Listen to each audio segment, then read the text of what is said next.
Jaitapkar builders and developers 20 वर्षांपासून गृहस्वप्न साकार करणारं एक नातं विश्वासाचं। खासदार विनायक राऊत यांनी गेल्या 5 वर्षात एकही विधायक काम केलं नाही। जिल्ह्यात मोबाईल टॉवर बाबत केलेल्या गवगव्याबाबत त्या कंपनीच्या अधिकाऱ्यांनी उघडे पाडले। केंद्राच्या अखत्यारीत असलेले प्रश्न सोडवण्यात ते अपयशी ठरले। त्यांनी 5 वर्षात काय दिवे लावले हे विचारण्याची आता वेळ आली आहे, अशी टीका आमदार नितेश राणे यांनी खासदार राऊत यांच्यावर केली। पाहुयात वैभववाडी येथील पत्रकार परिषदेत काय म्हणाले आमदार नितेश राणे। परिषद वैभववाडी, देवगड, कणकवली या मतदारसंघासाठी माजी खासदार निलेश राणे साहेबांच्या विशेष प्रयत्नामुळे आणि पाठपुराव्यामुळे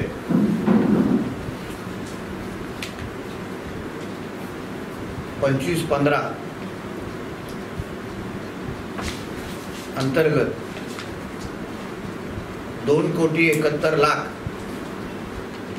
अशी भरघोस निधी सन्मान्य निलेश राणे साहेबांच्या पाठपुराव्यामुळे आज या विधानसभा मतदारसंघासाठी आम्हाला उपलब्ध झालेली आहे। या तिन्ही तालुक्यांना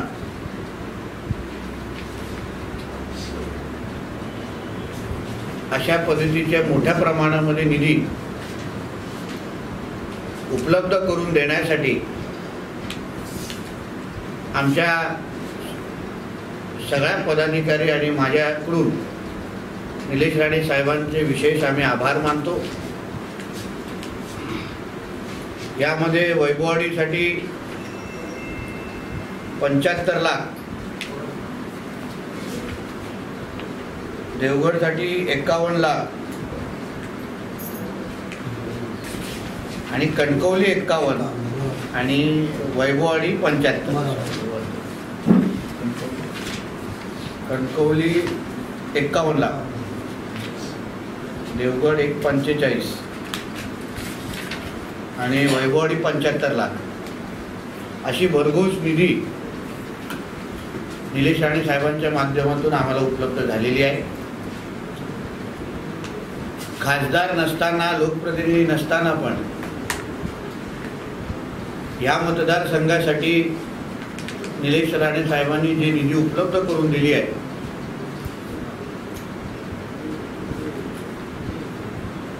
ते सत्तेमध्ये असलेल्या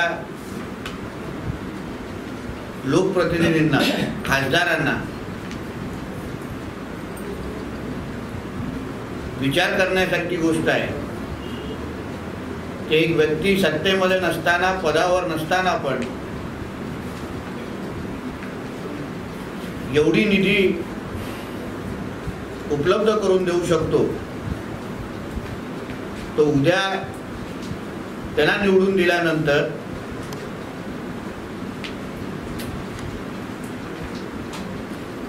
किती निधी आणि किती विकास त्यांच्या माध्यमातून होऊ शकतो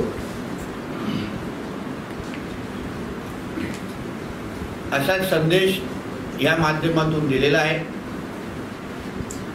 तसाही या सिंधुदुर्ग आणि रत्नागिरीसाठी गेली 5 वर्ष स्थानिक खासदारांनी नेमकं काय केलं किंवा लोकसभेमध्ये काय दिवे जाऊन लावले हे विचारण्याची वेळ आमच्या सगळ्यांवर आलेली आहे। इको सेन्सिटिव्ह सारखा विषय आजही सुटलेला नाही। आमच्या वैभववाडी तालुक्यावर इको सेन्सिटिव्हची सावट खरं म्हटलं तर, आणि कुठे ना कुठेतरी आमच्या विकासाला अडचण येण्यासाठी ते इको सेन्सिटिव्हचा मुद्दा गेली 5 वर्ष विनायकराव सोडू शकलेले नाहीत। वनसंज्ञासारखा विषय, त्याबद्दल फक्त आश्वासनं आम्हाला दिलेली आहेत। BSNL टावरचे तर BSNLच्या अधिकाऱ्यांनीच विनायक राऊतांचं वस्त्रहरण केलेलं आहे. म्हणून आता या लोकसभा निवडणुकीच्या निमित्ताने आम्हाला आता ह्या मतदारसंघाला एक हक्काचा आमदार निवडून द्यायचाच आहे, हक्काचा खासदार निवडून द्यायचाच आहे, जो लोकसभेमध्ये आम्हाला न्याय मिळवून दे.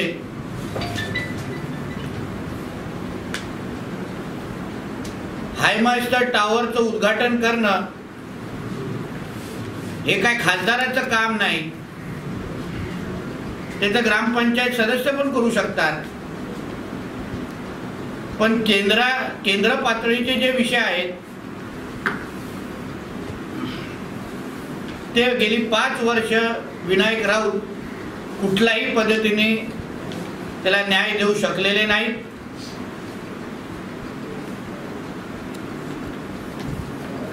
म्हणून तालुक्यातल्या जिल्ह्यातल्या जनतेने